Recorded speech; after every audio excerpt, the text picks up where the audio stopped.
ወደ ማዶ እንዲሻገሩ አዘዘ ማለት ወደ ጌርጌሴኖን ወደ መቃብር እንዲገቡና ወደ ሲኦል እንዲወርዱ አዘዘ ማለት ነው። ትርጉሙ እሱ ነው። ምን ማለት ነው?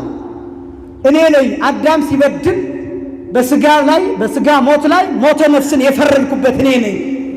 በስጋ በመቃብር መውረድ ላይ ወደ ሲኦል በነፍስ እንዲወርድ ያዘዝኩት የፈረድኩበት እኔ ነኝ። ይህንን የሚያሳይ ነው። ያ ዙፋን በእመቤታችን ማህፀን ተቀምጧል። ጽበተ ከርስ ይላል አባ ሕርያቆስ። ጽበተ ከርስ ዘምስለ ርህብ ይላል።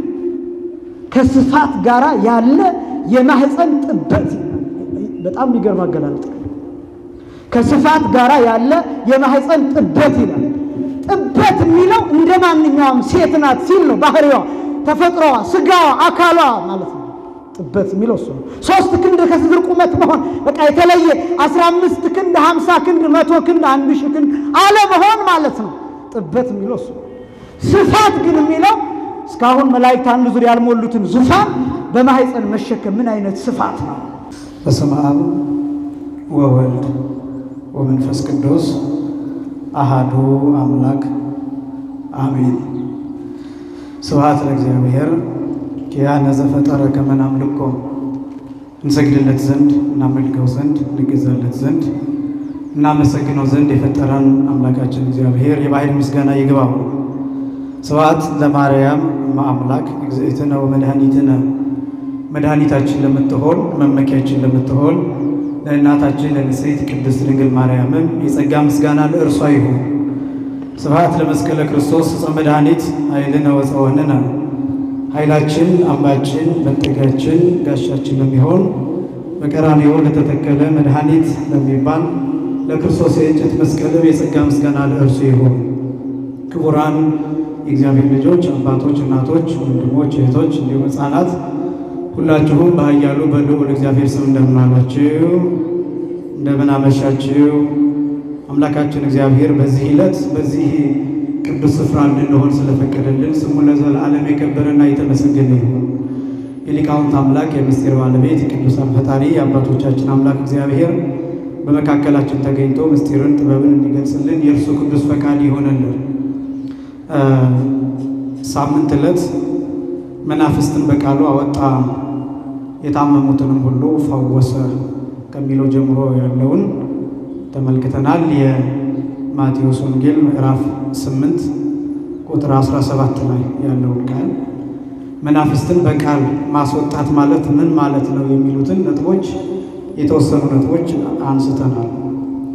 መናፍስትን በቃል ማስወጣት ማለት የማዘዝ ስልጣንን የሚገልጥ ነው። በቃሉ ያወጣው ለምንድን ነው? መናፍስት ምንድናቸው? የታመሙ ምንድናቸው? የሚለውን እሱም በዝርዝር አይተናል በጥልቀት እና እሱም ያው ታገኙታላችሁ። ቅድም እንደተነገረው ቴሌግራም ቻናልም ላይ ማብራሪያው አለ፣ ዩቲዩብ ቻናልም ላይ እንዲሁ እና መናፍስትን በቃል ማስወጣት የሚለው ቃል ምንድን ነው የሚለው ሀሳብ የመጀመሪያው ትእዛዝን ወይም ማዘዝን የሚገልጥ ነው። ስልጣን የሚገልጥ ነው። የጌታችን የመድኃኒታችን የኢየሱስ ክርስቶስን አምላክነቱን የሚገልጥ ነው። በቃል ማውጣቱ ማዘዙን አዝሃለሁ ውጣ ነው የሚለው። መናፍስቱን ሲያስወጣ አዝሃለሁ ውጣ። ሌሎቹ ነቢያት በእግዚአብሔር ስም፣ ሐዋርያት ደግሞ በኢየሱስ ስም እያሉ ነው ያስወጡ የነበሩት። እርሱ ግን በአብ ስም በመንፈስ ቅዱስ ስም እያለ አይደለም የሚያስወጣ። በአብ ስም በመንፈስ ቅዱስ ስም ቢል ችግር ኖሮት አይደለም። ነገር ግን ጌታ ስልጣኑን ለማሳየት አምላክነቱን ለመግለጥ አዝሃለሁ ውጣ ብሎ ነበር አጋንንትን መናፍስትን ያዛቸው የነበረው ይህንን የማዘዝ ስልጣን ለማሳየት መሆኑ። ሁለተኛ በቃሉ ዓለማትን የፈጠረ መሆኑን ለማስረዳት ብለን አንስተናል። ዕብራውያን ምዕራፍ 11 ከቁጥር 1 ጀምሮ ዓለማት ከእግዚአብሔር ቃል እንደተዘጋጁ እናምናለን ብሎ ቅዱስ ጳውሎስ የገለጠው ቃል አለ። ከእግዚአብሔር ቃል የሚለው ዓለምን በቃሉ የፈጠረ አምላክ መሆኑን ለማሳየት በቃሉ መናፍስትን ማዘዙ። መናፍስት ረቂቃን ናቸው። አይያዙም፣ አይጨበጡም፣ አይዳሰሱም። ሌሎች ሰዎች አያዟቸውም፣ ሕክምና አያገኛቸውም፣ ሌሎች አዋቂዎች አያገኟቸውም። በላቦራቶሪ ቴስት የምታደርጉት አይደለም፣ በሕክምና የሚገኝ አይደለም፣ በመነጽር በአጉሊ መነጽር የሚታይ አይደለም፣ በምንም ነገር የሚረጋገጥ አይደለም። የፈለገውን ያህል የሰዎች ስጋዊ ብቃት ቢኖር አንድ ሰው መንፈስ እንዳለበት ማወቅ አይችሉም። ሰውየውን ሲጥለው ካልሆነ በስተቀር ወይም ሲጮህ ሲለፈልፍ ካልሆነ በስተቀር መንፈሱን ማየት አይችሉም። መንካትም መዳሰስም አይቻልም። ይህን ማድረግ የሚችለው እግዚአብሔርና ይህንን ስልጣን የሰጣቸው ቅዱሳን አባቶቻችን ብቻ መሆናቸውን ለማሳየት ጌታችን መድኃኒታችን ኢየሱስ ክርስቶስ በቃሉ መናፍስትን አውጣ ተብሎ የተጻፈው ለዚህ ነው። ምስጢሩ ደግሞ ምንድነው የሚለውን አንስተናል። አካላዊ ቃል ወልድ ዲያብሎስን ድል አድርጎ እኛን ማዳኑን የሚያጠይቅ መናፍስትን ማስወጣት ማለት በቃል ማስወጣት ማለት ቃል ራሱ ወልድ ሰው መሆኑን የሚያጠይቅ ነው። ቃል ሁለት አይነት ነው። ዝሩ የምንለውና አካላዊ የምንለው ቃል አለ። ይሄ የምናገረው ቃል ዝሩ ነው የሚባለው፣ ብትን ነው የሚባለው። አይያዝም፣ አይጨበጥም፣ አይዳሰስም፣ አካል የለውም፣ ማስ የለውም፣ ቮሊዩም የለውም፣ ዴንሲቲ የለውም። ይሄ የምናገረው ቃል እኛ የምንለካው አይደለም። ምንም የለውም ማለት አይደለም። በእርግጥ ግን እኛ የደረስንበት አይደለም። አካላዊ ቃል ግን ብለን የምንጠራው ማይያዝ፣ ማይጨበጥ፣ ማይዳሰስ ግን አካል ያለው ነው። አካል ያለው እኛ ማንዳስሰው፣ ማንጨብጠው፣ ማንደርስበት ስለሆነ ከአቅማችን በላይ ከመጠናችን በላይ ስለሆነ እንጂ ፊት ያለው እንደ ሰው ገጽ ያለው ግን ሙሉ የሆነ በዓለሙ ረቂቅ አካል እንዳለው አካላዊ ቃልም ከዚህ በፊት በሰፊው አንስተናል። ስለዚህ ምን ማለት ነው? መናፍስትን በቃል ማውጣት ማለት መናፍስትን በአካላዊ ቃል ማውጣት ማለት ነው። መናፍስትን በምን አይነት ቃል? በምን አይነት ቃል? ከኔ ጋር እንደሆናችሁ ለማረጋገጥ በአካላዊ ቃል። አካላዊ ቃል ደግሞ ማን ነው? አካላዊ ቃል ማን ነው? እግዚአብሔር ወልድ ኢየሱስ ክርስቶስ አካላዊ ቃል የሚባለው። ስለዚህ መናፍስትን በቃል ማስወጣት ማለት መናፍስትን በኢየሱስ ክርስቶስ ቤዛነት በኩል እስከ መጨረሻው ድረስ ማሰናበት። ይሄን የሚያሳየው ዝም ብሎ የተቀመጠ ቃል ቀጥታ ለበሽተኞች ብቻ የተነገረ አይደለም። መናፍስት ላለባቸው ብቻ የተነገረ ወይም ቃሉ እዚህ ብቻ የሚቀር አይደለም። እስከ መስቀል ድረስ የሚጓዝ እስከ ቀራንዮ ድረስ የሚሄድ እስከ ሁላችን ድህነት እስከ ሁላችን መዳን ሁላችን እስከምናገኘው ቤዛነት ድረስ የሚመጣ ኃይል ያለው ቃል ነው። ይሄ ነው መናፍስትን በቃል ማውጣት የሚባለው። የታመሙትን ደግሞ መፈወስ የሚባለው የሚፈልጣቸውን፣ የሚቆርጣቸው፣ የሚሰቃዩትን ስቃይ ያለባቸው ሌሊት እየጮሁ የሚያድሩትን፣ ቀን እየጮሁ የሚውሉትን፣ ሽባ የሆኑትን፣ ስቃይ ያለባቸውን፣ እጃቸውን የሚቆረጥማቸው፣ እግራቸውን የሚያማቸው፣ የቆሰለባቸው በቁስል ምክንያት ሌሊትም ቀንም እየጮሁ እያሉ የሚውሉ የሚያድሩ በሽተኞች አሉ። በጣም ብዙ በሽተኞች ነው እዚህ ውስጥ ያሉት። ቦታው ይሄ ክርስቶስ እነዚህን የፈወሰበት ቦታ ቤተ ሳይዳ እንደሚባል አንስተናል። ቤተ ሳይዳ ማለት ቤተ ምሕረት፣ ቤተ ሳይድ የይቅርታ ቦታ፣ ምሕረት የሚደረግበት ቦታ፣ የእግዚአብሔር ርኅራኄ የሚገለጥበት ቦታ፣ መጻጉዕ የነበረበት ቦታ ነው። ያ ቦታ ጸበል ያለበት ቦታ ስለሆነ በጣም ብዙ በሽተኞች የሚገኙበት ስፍራ ነው። ለዚህ ነው ጌታችን መድኃኒታችን ኢየሱስ ክርስቶስ ወደዚህ ስፍራ የመጣው። የፈወሳቸው ደግሞ በዕለቱ የነበሩትን በሽተኞች ሁሉ አንድም ሳያስቀር ማለት። ከዛ በኋላ ዜናውን እየመጡ ከሌላ ሀገር የሚመጡ በሽተኞች አሉ። ያ ሌላ ታሪክ ነው። እስከዚህ ድረስ ያሉትን በሙሉ ግን ክርስቶስ ፈውሷቸዋል። ለዚህ ነው ይህን ቦታ የፈለገው። በጣም ሊቃውንቱ ሲናገሩ ቅዱስ ኤፍሬም እንደተናገረው ሀባለወት ብዝይታ ኃጢአት በህየት በዚህ ጸጋ እግዚአብሔር ይላል። ኃጢአት በበዛችበት የእግዚአብሔር ጸጋ ትበዛለች ይላል። ኃጢአት ባለበት የእግዚአብሔር ጸጋ። ዓለም ላይ ኃጢአት አለ። ይሄ አሁን እኛ ያለንበት ዓለም ኃጢአት ያለበት ቦታ፣ ርኩሰት ያለበት ቦታ፣ ክፋት የሚሰራበት፣ ቂም ያለበት፣ በቀል ያለበት፣ በጣም ብዙ ጭካኔዎች የምታዩበት ቦታ ነው። በጣም ደግሞ የሚገርማችሁ በዚህ ዘመን ደግሞ ቤተ ክርስቲያን በጭካኔያችን ልክ እየሰፋችበት ያለችበት ዘመን ነው። ስደት ታውቃላችሁ፣ በጣም እየበዛ ነው አይደለም? በጣም የሚሰደደው ሰው እየበዛ ነው። በሚሰደደው ልክ ቤተ ክርስቲያን አብራ እየተሰደደች ነው። ታቦት አብሮ እየተሰደደ ነው። ንዋያተ ቅድሳቱ አብረው፣ ካህናቱ አብረው እየፈለሱ፣ በባዕድ ሀገር መምህራን አሉ፣ በባዕድ ሀገር ሊቃውንት አሉ። በማትጠረጥሩበት በማትጠብቁት ቦታ ፈትፍተው ማስተማር የሚችሉ፣ መተርጎም የሚችሉ፣ መቀደስ የሚችሉ፣ የቤተ ክርስቲያንን ሙሉ አገልግሎት መስጠት የሚችሉ ሊቃውንት በተለያዩ የዓለም ክፍላት አሉ። ምን ማለት ነው? አንድ ክርስቲያን ሲሰደድ እግዚአብሔር ተከትሎት ይሰደዳል፣ አብሮት ይሰደዳል። እንደዛ ነበር በብሉይ ኪዳን ታሪክ። እስራኤላውያን ወደ ግብፅ በወረዱበት ታሪክ እግዚአብሔር አብሯቸው ወርዶ ነበር። እነሱ ጭቃ ሲያቦኩ አብሮ እግዚአብሔር ከእስራኤል ጋር ጭቃ ያቦካ ነበር። እነሱ ጭቃ ሲረግጡ እግዚአብሔር አብሯቸው ነበር። ጡብ ሲሰሩ፣ ሕንፃ ሲሰሩ፣ ሲረገጡ እግዚአብሔር አብሯቸው ነበር። ለዚህ ነው ሙሴን ጠርቶ የሕዝቤን ጩኸት ሰምቻለሁ፣ ላድናቸው እፈልጋለሁ፣ ከሰማይ ወርዳለሁ ብሎ ሙሴን የጠራው ለዚህ ነው። ለምን? እግዚአብሔር አብሯቸው ነበር። ተስፋ ያለው ዘር ስለነበረ እመቤታችን የምትገኝበት ዘር፣ እግዚአብሔር የሚፈልገው ዘር፣ መስቀል ላይ የሚቃጠለው ዘር፣ ዓለም የሚድንበት ዘር፣ መስቀል ላይ የሚጋገረው፣ መስቀል ላይ የሚቀዳው ወይ ከዚህ አብራክ ነበር። ከዚህ ሕዝብ ከእስራኤል ዘሥጋ ማለት ነው። ከኛ አብራክ እግዚአብሔር የሚፈልገው አለ። ከኛ አብራክ የሚፈልገው ዘር አለ። ከኛ ወገብ እግዚአብሔር የሚፈልገው ዘር አለ። ለዚህ ነው እግዚአብሔር እኛን እየመረጠ በተለያየ ጊዜ በዚህ እንድንሆን የሚያደርገው ለዚህ ነው። እና በጣም አስገራሚ ነው የእግዚአብሔር መንገድ እጅግ በጣም የምትገረሙበት ነው። እና ኃጢአት በዛ በሚባልበት በሙሉ እግዚአብሔር ይገባል። ርኩሰት ባለበት ዓለም ራሱ እግዚአብሔር በወንጌል ይገኛል፣ በመምህራን ይገኛል። በስቷል፣ ወንጌል በስቷል አይደለም? በስቷል ብለን ነው የምናስበው። ለምን ይመስላችኋል? ወንጌል አሁን በሶሻል ሚዲያ ይሰበካል፣ ወንጌል በመድረክ ይሰበካል፣ ወንጌል በቤት ይሰበካል። ይኸው እዚህ እያስተማርኩ እንኳን እዛ ትምህርት እየተሰጠ ነው፣ በየቦታው ወንጌል እየተሰበከ ነው። የሚያሳየው ምንድን ነው? አእምሯችን ምንም አይነት ምክንያት እንዳይኖረው እግዚአብሔርን ለመከተል ያለ ማቅማማት እንዲህ ስለሆንን ነው ማለት እንዳንችል እግዚአብሔር ያለ ምክንያት ሊያስቀረን ፈልጓል። አልቦሙ ምክንያት ለጌጋዮሙ፣ ለበደላቸው ምክንያት የላቸውም። ጌታ ያላደረገው የለም ወደዚህ ምድር መጥቶ። አሁን ደግሞ ያልደረሰበት በቃሉ አማካኝነት በመምህራን እግዚአብሔር ቤታችንን ያንኳኳል። እግዚአብሔር ስልካችን ውስጥ አለ፣ እግዚአብሔር ኮምፒውተራችን ውስጥ አለ፣ እግዚአብሔር ላፕቶፓችን ውስጥ አለ፣ ታብሌቶቻችን ውስጥ አለ። በየትም ቦታ ብንሆን እንሰማዋለን። በሄድፎን ልንሰማ እንችላለን። ታክሲ ውስጥ ምክንያት የለንም። አሁን የእግዚአብሔርን ቃል የማንሰማበት አሁን ድሮ ቅዳሴ ማርያም ትርጓሜ ለመስማት የግዴታ እዚህ 4 ሰዓት መገኘት ነበረብን። አሁን ቢሮአችን ሆነን በሄድፎን ዩቲዩብ ውስጥ ገብተን ልንከታተል በጣም ብዙ ሰው እየለቀቀ ነው። ምክንያት የለንም። አሁን የእግዚአብሔርን ቃል አጣን። ማን ይንገረን? ማን ያጽናናን? ማን ያስተምረን? የምንልበት ምንም አይነት ምክንያት የለንም። ለምን?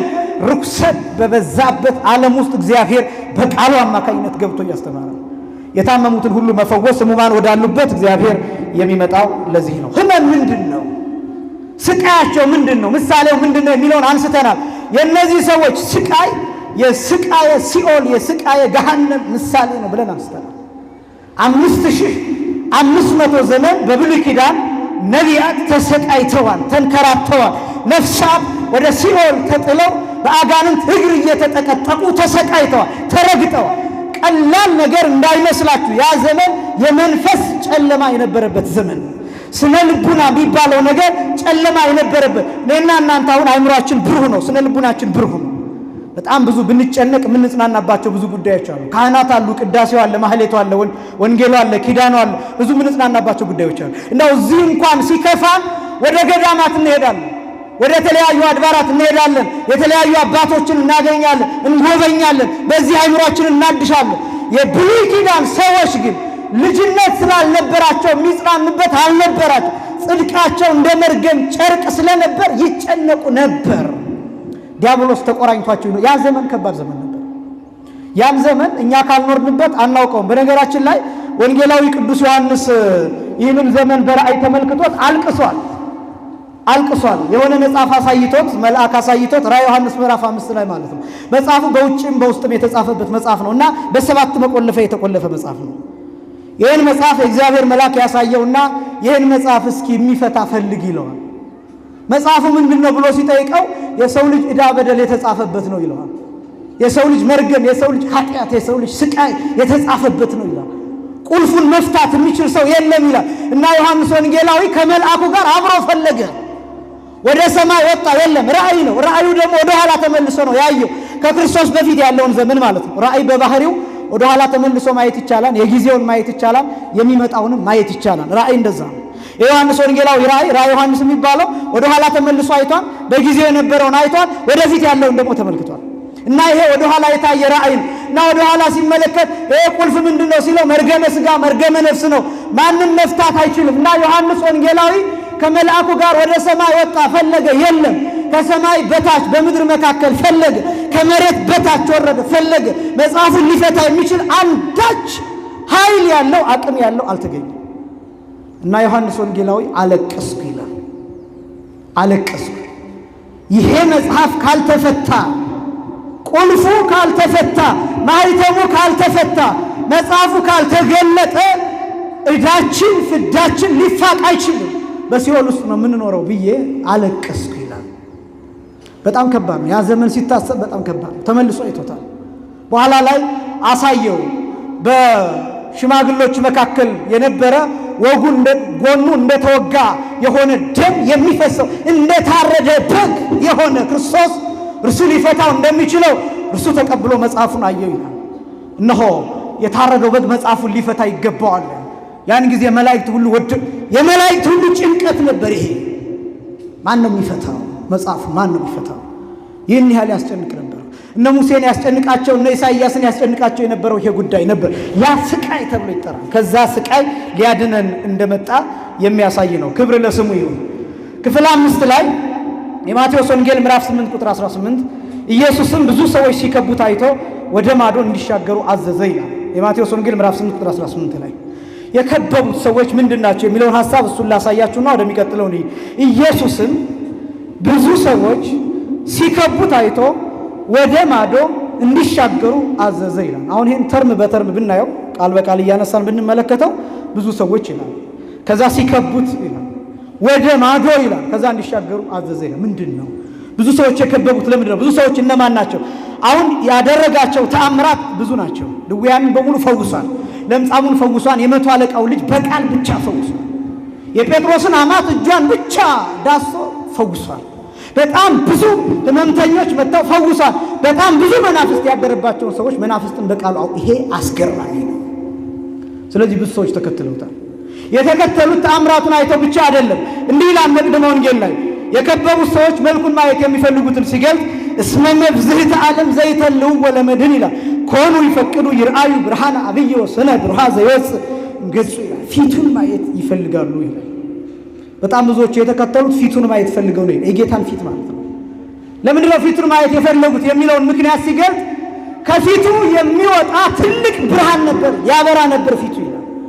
ያበራ ነበር ስላችሁ ልክ እንደ ፀሐይ አይነት የሚያበራ ማለት አይደለም። እሱ ውዳሴ ከንቱ እንዳይሆን እንደዛ አያደርግም። በደብረ ታቦር ብቻ ነው እሱን የገለጠው። ነገር ግን ፊቱን ሲመለከቱት ደስ የሚል ሰላም የሚሰጥ የሚያሳርፍ ሰዎችን የሚያጽናና የሆነ ደህንነትን የሚሰጥ ብርሃን ከፊቱ ይወጣ ነበር። በጣም አስገራሚ ነው። ሳምንት እየተናገርኩ ነበር። ይሄን ብርሃን እዚህ ስትመጡ ብቻ ነው የምታዩት። ቤተክርስቲያን ስትመጡ ብቻ፣ ቤተ መቅደሱ ስትገቡ ብቻ፣ ስታስቀድሱ ይሄን ብርሃን ትሰሙታላችሁ። ግዘፍ ነስቶ ሲዳስሳችሁ ይሰማችኋል። በጣም አስገራሚ ነው። ይሄ ብርሃን ያሳርፋል። ይሄ ብርሃን ሰላም እንዲሰማን ማድረግ ይችላል። ይፈውሳል። ይሄ ብርሃን በእምነት ለሚመለከተው ለሚያምን ሰው ይሄ ብርሃን ከዚች ቤተክርስቲያን እስከ ዘላለም ድረስ እየፈለቀ ይኖራል። እየፈለቀ ቤተክርስቲያን ብቻ አይደለም። የእግዚአብሔር ቃል በራሱ አንዱ የእግዚአብሔር ፊት ነው ብያቸዋለሁ። እግዚአብሔር ፊቱ ብዙ ነው። እግዚአብሔር በክረምት ይገለጣል። እግዚአብሔር በደመና ይገለጣል። እግዚአብሔር በበጋ ይገለጣል። እግዚአብሔር በጸደይ ይገለጣል። በብርድ ይገለጣል። እግዚአብሔር በሙቀት ይገለጣል። እግዚአብሔር በተለያዩ ነገሮች ቀስ ባላየር እግዚአብሔር ሰዎች ያ የእግዚአብሔር ፊት ነው። ይሄ እኔ አሁን የምናገረው ቃል አንዱ የጌታ ፊት ነው። አንዱ ፊት ነው። ነገ የምትማሩት ትምህርት ሌላ የእግዚአብሔር ፊት ነው። ከነገ ወዲያ የምትማሩት የሌላኛው ሰባኪ ትምህርት ሌላ የእግዚአብሔር ፊት ነው። እንደሱ ነው።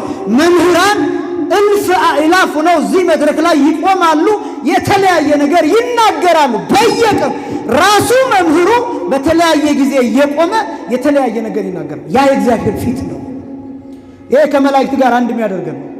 መላእክት የእግዚአብሔርን ፊት የሥላሴን ፊት ዙፋኑን እየዞሩ ሲያመሰግኑ ሰግደው ሲነሱ የሚያዩት ፊት አዲስ ፊት ነው የሚያዩት። አዲስ ፊት ሰግደው ሲነሱ ማለት ነው። አሁን ዓለም ውስጥ ከተመለከታችሁ እኛ አንድ አይነት ነው። ቢበዛ ቁርስ፣ ምሳ፣ መክሰስ፣ ራት የምንለው ነገር ነው ያለው። በቃ ለወንዶች ኮትና ስሪ፣ ለሴቶች ቀሚስ፣ ነጠላ ምናምን በቃ መቶ ሜካፕ ቢኖር አንድ አይነት ነው። በቃ ይሰለቻል። መብላት፣ መጠጣት፣ መስከር፣ መተኛት፣ መነሳት አንድ አይነት። ነገ ዛሬም ትደግሙታላችሁ። ምናልባት ይሄ ክስተቱ እሱ ላይ ይደገም ይችላል። ክስተቱ እንኳን ባይደገም ነገር ግን መብላት፣ መጠጣት፣ መተኛት፣ መነሳት የሚባለው ነገር እሱ ይደገማል። መልበስ ይደገማል። መራብ ይደገማል። መጥገብ ይደገማል። እነዚህ ነገሮች ድግግሞች እና ይሰለቻል። የዛሬን ብላችሁ የሆነ ሂዳችሁ መጠጥ ልትጠጡ ትችላላችሁ። ነገም ያምራችኋል፣ ትጠጣላችሁ። ሌላ ጊዜ ያስፈልጋችኋል። እስከምትበሉ ድረስ ትቸኩላላችሁ። ስትጠግቡ የበላችሁት ነገር ራሱ ያስጠላችኋል።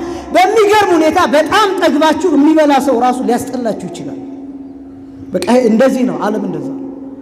እዚህ ሲሆን ግን እንደሱ አይደለም። 24 ሰዓት ምስጋና ደርሷል። ሌሊት ሰዓታት ተቆሞ ነበር። ከዛ ቀጥሎ ስብሐተ ነግህ ደርሷል። ከዛ ቀጥሎ ትርጓሜ፣ ከዛ ቀጥሎ ቅዳሴ፣ ከዛ ቀጥሎ መሐረና አብ፣ ይኸው ከዛ ቀጥሎ አሁን ወንጌል ከዚህ ቀጥሎ እንደገና ሰዓታት ይመጣል። ሳይክሉን ተመልከቱት። ግን አይሰለችም። መንፈሳዊ ሕይወት ይሄ ከመላእክት ጋር አንድ የሚያደርገን ነው እና መላእክት ቅዱስ ቅዱስ ቅዱስ ቅዱስ ብለው አንድ ጊዜ ሰግደው ብድግ ሲሉ ሌላ የብርሃን ጎርፍ ያያሉ እና አይሰለቻቸውም። መጽሐፈ ኪዳን ላይ ራሱ ጌታችን መድኃኒታችን ኢየሱስ ክርስቶስ ለሐዋርያት ያስተማረው ትምህርት ላይ ዘያፈትሆሙ ለመላእክት ከመ ይሃውፅዎ ለጽም ቅድመ ዓለም ብርሃን። እኔ ይገርመኛል። ቅድመ ዓለም የነበረ ብርሃን ባህርይህን እንዲጎበኙት መላእክትን የምታስመኛቸው ይላል። የምታስመኝ ምን ነው ይላል ትርጓሜው። ምን ነው አይተውት የለምን ቢሉት ቢያዩት አይጠግቡትም አይሰለቹትምና ይላሉ መተርጉማ። አስረጅ ይናገራሉ። አሁን ለሰው አዲስ ዕቃ ወጣ ብለው ይነግሩታል። ፋሽን ማለት ነው። የሆነ ፋሽን መጣ ይባላል።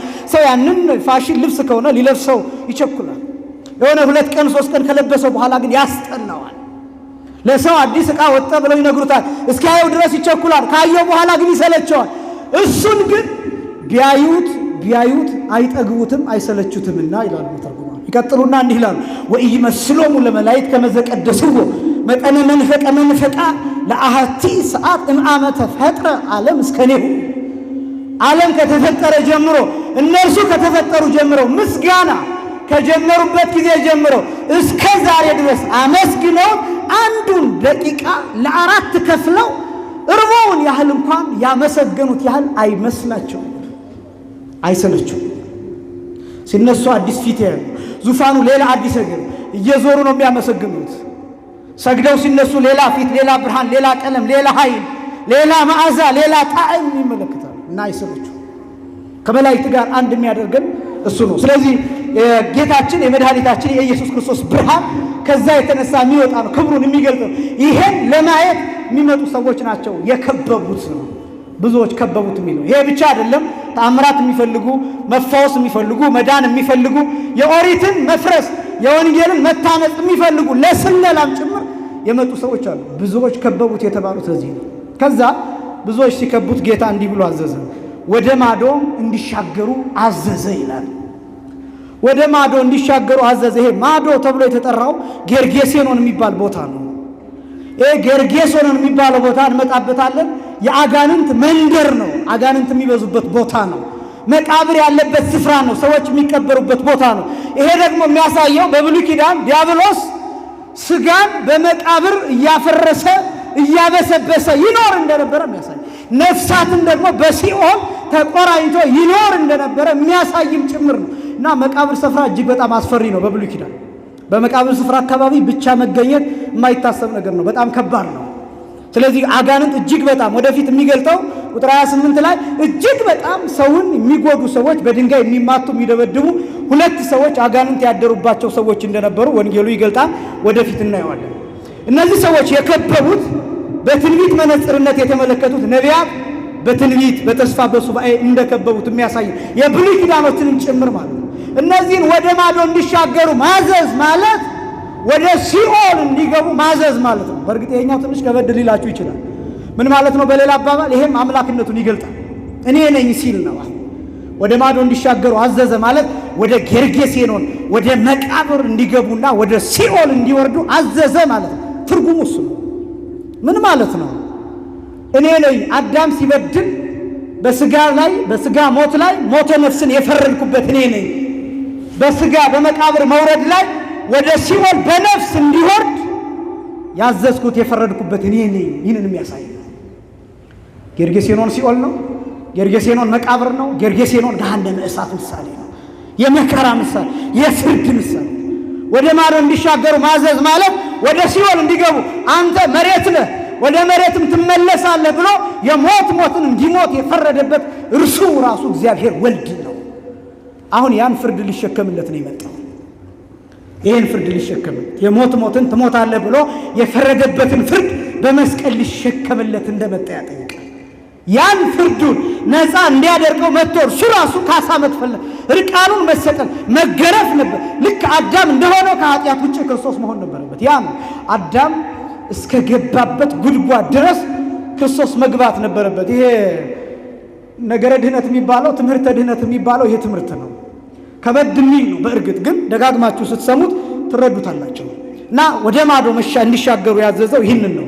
የከበቡት ሌላ ሐዋርያት አብነት ያደረጉት ሊቃውንት፣ መምህራን፣ ሰማዕታት እናንተ ራሳችሁ ከከበቡት ሰዎች ቁጥር ናችሁ። ሁላችን ከበነዋል። አሁን ክርስቶስን ከበነዋል። አንዳችን ጀርባው ላይ ይሄ የቤተ ክርስቲያን አውደ ምህረት ተብሎ የሚጠራው የምህረት አደባባይ የሚባለው የክርስቶስ አካል ነው። አንዳችሁ እግሩ ላይ፣ አንዳችሁ ጀርባው ላይ፣ አንዳችሁ እጁ ላይ ተቀምጣችሁ ሊሆን ይችላል። አንዳችሁ ሆዱ ላይ፣ አንዳችሁ ደረቱ ላይ ተጠግታችሁ ሊሆን ይችላል። የተቀመጣችሁት ግን አሁን ክርስቶስ ላይ ነው፣ አካሉ ላይ ነው። በጣም በጣም በጣም አስገራሚው ምስጢር ይሄ ነው። ቤተ ክርስቲያን ስትመጡ ክርስቶስን ከነ ሙሉ ቀሚሱ የምታገኙት እዚህ ቦታ ነው። የልብሱን ጫፍ መንካት የምትችሉት፣ መዳሰስ የምትችሉት፣ አካሉን መንካት እወዳለሁ ንጻ ብሎ እጁን ዘርግቶ የሚዳስስበት ቦታ አስፋልት ዳር አይደለም፣ መጠጥ ቤት አይደለም፣ ናይት ክለብ አይደለም። እዚህ ቦታ ብቻ ነው። እዚህ ቦታ ስንመጣ ብቻ ክርስቶስን በአካል እናገኘዋለን። በረድኤት የሚገለጥበት ስፍራ፣ እያንዳንዳችንን የሚዳስስበት ስፍራ፣ እጆቹን አመሳቅሎ የሚታይበት ስፍራ፣ ያረገበት ስፍራ፣ የተገደለበት የተሰቀለበት ስፍራ፣ የተነሳበት ስፍራ ቤተክርስቲያን ናት። ለምን? ከልደቱ ጀምሮ እስከ እርገቱ ድረስ የምትሰብከው ይህች ቤተክርስቲያን ብቻ ስለሆነች። እንደምታውቁት ነው። ቤተልሔም አለ በምስራቅ በኩል። ቤተልሔም ማለት የተወለደበት ቦታ ነው። የተወለደበት ቦታ ብቻ አይደለም፣ እሱን በመሃል እጇ አቅፋ የያዘችው እመቤታችን በሙሉነት የምትሰበከው እዚህ ቦታ ብቻ ነው። ኪሩቤል ሁና የምትሰበከው መንበሩ ላይ የእመቤታችንን ስዕል ትመለከታላችሁ አይደል? የትም ቦታ ብትሄዱ፣ ለምሳሌ እዚህ ቦታ የቅዱስ ሚካኤል ታቦት ነው ያለው። እዚህ ቦታ መታሰቢያነቱ ማለት ነው። መታሰቢያነቱ ይሄ ቦታ የቅዱስ ሚካኤል ስም ነው። የቅዱስ ሚካኤል ስም መታሰቢያ ስለሆነ ግን መንበሩ ላይ ፊት ለፊት የሚቀመጠው የቅዱስ ሚካኤል ስዕል አይደለም፣ የእመቤታችን ስዕል ነው የሚቀመጠው። እመቤታችን ናት የተሸከመችው። በጥንቱ ጊዜ በብሉይ ኪዳን እግዚአብሔር ለሙሴ ሲነግረው ኪሩቤልን እንደሚናተፍ አውራ ዶሮ፣ እንደሚጣል አውራ ዶሮ አድርገህ ይህ ታቦቱ ቢሆን፣ ታቦት የሚባለው ልክ እንደዚህ አይነት ታቦት ማለት በነገራችን ላይ ማደሪያ ሳጥን ማለት ነው። ሳጥን ማለት ነው። ጽላት የሚባለው ሳጥኑ ውስጥ የሚቀመጠው 10ቱ ቃላት የተጻፉበት እሱ ጽላት ተብሎ ይጠራል። ጽላት ማለት ሰሌዳዎች ማለት ነው። ጽሌ ማለት ሰሌዳ ማለት ነው። ጽላት የሚባለው ሁለቱ ናቸው። ልክ እንደ መጽሐፍ እንዲህ የሚገለጥ ነው። 5ቱ በአንድ ወገን፣ 5ቱ በአንድ ወገን ነው የተጻፉት። 10ሩ ቃላት የሚታጠፍ የሚዘረጋ ነው። ሙሴ ይህንን ከተራራው ተቀብሎ ከወረደ በኋላ ታቦቱን እንዴት እንደሚሰራ ተረድቶታል። ቁመቱን ስንት ማድረግ እንዳለበት 2 ክንድ ከስንዝር፣ ወርዱን ከዚህ እስከዚህ ያለው ክንድ ከስንዝር፣ እንደገና ደግሞ ከዚህ እስከዚህ ድረስ ያለው ወይም ከዚህ እስከዚህ ድረስ ያለው ክንድ ከስንዝር እንዲያደርግ፣ ቁመቱን ደግሞ 2 ክንድ ከስንዝር እንዲያደርግ፣ ርዝመቱን ማለት ነው እንዲያደርግ ሙሴ ታዘዘ። እዛ ላይ ጽላቱን እንዲያስቀምጠው፣ ቀለበት እንዲያደርግበት። ቀለበት ማለት እዚህ ላይ እዚህ ጫፍ ላይ አንድ ቀለበት ልክ እንደዚህ አይነት ማለት ነው። አንድ ቀለበት እዚህ ላይ፣ አንድ ቀለበት እዚህ ላይ፣ አንድ ቀለበት እዚህ ላይ። 2 መሎጊያ ሙሴ እንዲያዘጋጅ ከእግዚአብሔር ተነግሮታል። መሎጊያው በዚህኛው ቀለበት ይገባና በዚህኛው ቀለበት ይወጣል። ሌላኛው መሎጊያ የሚባለው መያዣው ልክ እንደ እርፍ አይነት በዚህ በኩል ይገባና በዚህ በኩል ይወጣል። ካህናቱ አንዱ ይህንን ይዛን፣ አንዱ ካህን ይሄን ይዛን፣ አንዱ በዚህ ይዛን፣ አንዱ በዚህ ይዛን አንጠልጥለው ይዘውት ይሄዳል። ታቦት የሚባለው እሱ። ይህንን ሙሴ ሲቀበል በታቦቱ ላይ አንዱ ኪሩቤል በዚህ በኩል፣ አንዱ ኪሩቤል በዚህ በኩል ሆነው ልክ እንደዚህ ሆነው እንዲሳሉ፣ ክንፋቸውን ዘርግተው እዚህ ላይ እንዲሳሉ እግዚአብሔር ለሙሴ ነግሮታል። እንዲህ እንዲሆን እንዲህ እንዲሳል እግዚአብሔር ለሙሴ የተናገረበት ምክንያት እግዚአብሔር በሰማይ ዙፋኑ ኪሩቤል የተሸከሙትን ዙፋን 4ቱ ገጻት ያሏቸውን እነሱን ለማሳየት ነው። የአሞራ ፊት ያለው አለ፣ የአንበሳ ፊት ያለው አለ፣ የሰው ፊት ያለው አለ፣ የአንበሳ ፊት፣ የላም ፊት ያለው አለ። እነዚህ 4 ፊቶች አሉ። እነዚህ 4ቱ ፊቶች ላይ ሰማይ ውዱድ የሚባለው ሰማይ ጀርባቸው ላይ ተዘርግቷል። እዛ ላይ የሥላሴ ዙፋን ተቀምጧል። ያምን ነው መላእክት እየዞሩ የሚያመሰግኑት ያንን ዙፋን ጀርባቸው ላይ። እርስ በርሳቸው አይታዩ። እዚህ ያለው ኪሩቤል እዚህ ያለውን አያየው፣ እዚህ ያለው እዚህ ያለውን፣ እዚህ ያለው እዚህ ያለውን አያየው፣ አይገለማመጡም ይላል። አንዱ በተጓዘበት ይሄ ዙፋኑ ወደ 4 አቅጣጫ የሚጓዝ ወደ ሰሜን፣ ወደ ደቡብ፣ ወደ ምስራቅ፣ ወደ ምዕራብ መጓዝ የሚችለው ዙፋኑ ይሄ ለሰው ልጆች እግዚአብሔር በፈቀደ የሚገለጥበት እንጂ እግዚአብሔር በዛ ይወሰናል ማለት አይደል። ሐሳቡ እሱ አይደል። ለሰው ልጆች ግን የሚታይበት እሱ ነው። እዛ ዙፋን ላይ ኪሩቤል አለ። ምድር ላይስ ምድር ላይስ ክርስቶስ ሲመጣ ማን ይቻለው? መልአኩ ቅዱስ ገብርኤል እንዲህ ብሎ ሲናገር መንፈስ ቅዱስ ይመስል አይለኪ መንፈስ ቅዱስ ያድርብሻል፣ የልዑል ኃይልን ይጋርድሻል፣ ከአንቺ የሚወለደው ቅዱስ ነው ብሎ ሲናገር ሦስቱ አካላት ሲመጡ መሬት ላይ ምን አይነት ዙፋን ይቀመጥ? ምን አይነት ዙፋን? ሰማይ ላይ ኪሩቤል የተሸከሙት ዙፋን አለ። መሬት ላይ ስነ ዓለም ላይ ምን አይነት ዙፋን ነው የሚያስፈልገው? ትልቁ ጥያቄ እሱ ነው። እመቤታችን ምድራዊት ኪሩቤል የምትባለው ለዚህ ነው። በጣም በብዙ መንገድ ገልጠውታል። ቅዱስ ያሬድ ገልጧታል። እመቤታችን ኪሩቤል ይፈራሉ። እሳቱ እንዳያቃጥላቸው በሁለት ክንፋቸው ፊታቸውን ይሸፍናሉ፣ በሁለት ክንፋቸው እግራቸውን ይሸፍናሉ፣ በሁለት ክንፋቸው ረድተው ይቆማሉ። አንቺ ግን እሳቱ ሳያቃጥልሽ ከላይ አይደለም፣ በጀርባሽ አይደለም፣ በማህፀንሽ ተሸክመሽዋል። በማህፀንሽ ፍጥረቱን ሁሉ በመሃል እጁ የያዘ ጌታ 9 ወር ከ5 ቀን በማህፀን አልተቃጠልሽም። አባ ሕርያቆስም ይጠይቃል። ኦ ድንግል ሶበ ኀደረ ውስተ ከርሥኪ እሳተ መለኮት። ባህርየ መለኮት በቀጥታ ሲተረጎም የመለኮት እሳት ማለት ነው። የመለኮት እሳት በማህፀንሽ ባደረ ጊዜ እንዴት አልተቃጠልሽም ብሎ ይጠይቃል። ለምንድን ነው ያልተቃጠልሽው? አንቺ ሰው አይደለሽ እንዴ? 3 ክንድ ከስንዝር ቁመት ያለሽ ነሽ። 4ቱ ባህሪያት ያሉሽ፣ 3ቱ የነፍስ ባህሪያት ያሉሽ፣ እንደ ማንኛውም ሰው 7 ባህሪያት ያሉሽ ነሽ። ለምንድን ነው ያልተቃጠልሽው? ገጹ እሳት፣ ፊቱ እሳት፣ አካሉ እሳት ነው፣ ልብሱ እሳት ነው፣ መጎናጸፊያው እሳት ነው። አካሉ ብቻ አይደለም የሚለው ሰው ልብስ ራሱ እሳት ነው፣ ያቃጥላል። እንዴት አልተቃጠልሽም ብሎ ጠይቃታል። ወሰባቱ መንጦላዕት ዘነድደ እሳት አይቴሙ ተንጦልዓ በውስተ ከርሥኪ። ሙሴ በሲና ተራራ ያያቸው 7 የእሳት መጋረጃዎች በማህፀንሽ በወዴት በኩል ተቀመጡ ብሎ ይሄ በጣም ትልቅ ጥያቄ ነው። ሙሴ ወደ ሲና ተራራ በወጣ ጊዜ 6 የእሳት መጋረጃ ብቻ ነው መግለጥ የቻለው። 7ኛውን አልደረሰበትም፣ አልነካውም። 7ኛ መጋረጃ በማንም ቅዱስ በማንም ጻድቅ አልተነካም። 7ኛውን መጋረጃ የምታውቀው ከፍጡራን ወገን እመቤታችን ብቻ ናት። መላእክትም አያውቁትም። 6ኛው የእሳት መጋረጃ ገልጠው ሲጨርሱ 7ኛው ላይ አይደርሱም። መጋረጃ አይነኩትም፣ ያቃጥላል። ፍጡር የሚባል በሙሉ ባህሪው ይቀልጣል፣ የሚያቃጥል ነው ያ መጋረጃ። ከፍጡራን ወገን ይህን መጋረጃ የምታውቀው እመቤታችን ብቻ ናት። እና አባ ሕርያቆስ ይጠይቃል። እነዛ 7ቱ የእሳት መጋረጃ በማህፀንሽ በወዴት በኩል ተቀመጡ? መንበር ኪሩባዊ ዘያንጸበርቅ ወዘየዐውዶ ነደ እሳት አይቴኑ ተንጦልዓ አይቴኑ ተደለው በውስተ ከርሥኪ። እነዚህ መንበር ኪሩባዊን የሚሸከሙት ብርሃኑ አይን የሚበዘብዝ ዙፋን በማህፀንሽ በወዴት በኩል ተቀመጠ? ይሄ ቅድም የገለጥነው ዙፋን ማለት ነው።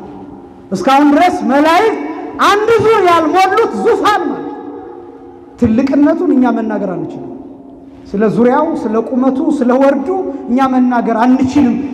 መናገር የምንችለው አንድ ነገር ብቻ ነው። አባቶቻችን የነገሩን ሁልጊዜ የምናገረው መናገር የምንችለው የሥላሴን ዙፋን ስፋት፣ ትልቅነት መናገር የምንችለው መላእክት እስካሁን አንድ ዙር እንዳልሞሉት ብቻ። እስካሁን ድረስ እየዞሩ እያመሰገኑ ግን አንድ ዙር አልሞሉትም። ያ ዙፋን በእመቤታችን ማህፀን ተቀምጧል። ጽበተ ከርስ ይላል አባ ሕርያቆስ። ጽበተ ከርስ ዘምስለ ርህብ ይላል። ከስፋት ጋራ ያለ የማህፀን ጥበት። በጣም የሚገርም አገላለጥ። ከስፋት ጋራ ያለ የማህፀን ጥበት ይላል። ጥበት የሚለው እንደ ማንኛውም ሴት ናት ሲል ነው። ባህሪዋ፣ ተፈጥሮዋ፣ ስጋዋ፣ አካሏ ማለት ነው። ጥበት የሚለው እሱ ነው። 3 ክንድ ከስንዝር ቁመት መሆን፣ በቃ የተለየ 15 ክንድ 50 ክንድ 100 ክንድ 1000 ክንድ አለመሆን ማለት ነው። ጥበት የሚለው እሱ ነው። ስፋት ግን የሚለው እስካሁን መላእክት አንድ ዙር ያልሞሉትን ዙፋን በማህፀን መሸከም ምን አይነት ስፋት ነው? በዚህ ጊዜ መንቃት ያስፈልጋል። እግዚአብሔር የሚፈልገው ምን አይነት አካል ነው?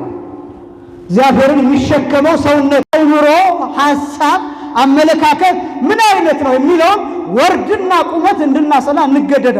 የእግዚአብሔር ሀገር የሰው ልጅ አእምሮ ነው እና የእመቤታችን አእምሮ ሰፊ መናገር የማይቻለው ለዚህ ነው።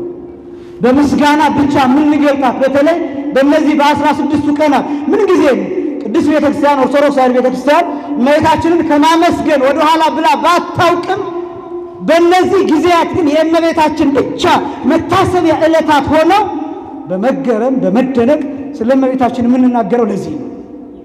የለም ቅዱስ ኤፍሬም 1000 ድርሰት ደርሶላታል። እየሰማችሁኝ ነው? 14000 ድርሰት ማለት ነው። ስንት አልኳችሁ? 14000 ድርሰት 14000 ድርሰት ደርሶ በጣም የሚገርመው 14000 ድርሰት ደርሶላት እመቤታችን አመስግነኝ ስትለው እፎ እክል ወድሶ ተኪ ዘይክሉ ሰማያውያን ወምድር ሰማያውያን መላእክት ምድራውያን ጻድቃን ማመስገን የማይቻላቸው እኔ እንዴት አድርጌ አመሰግንሻለሁ?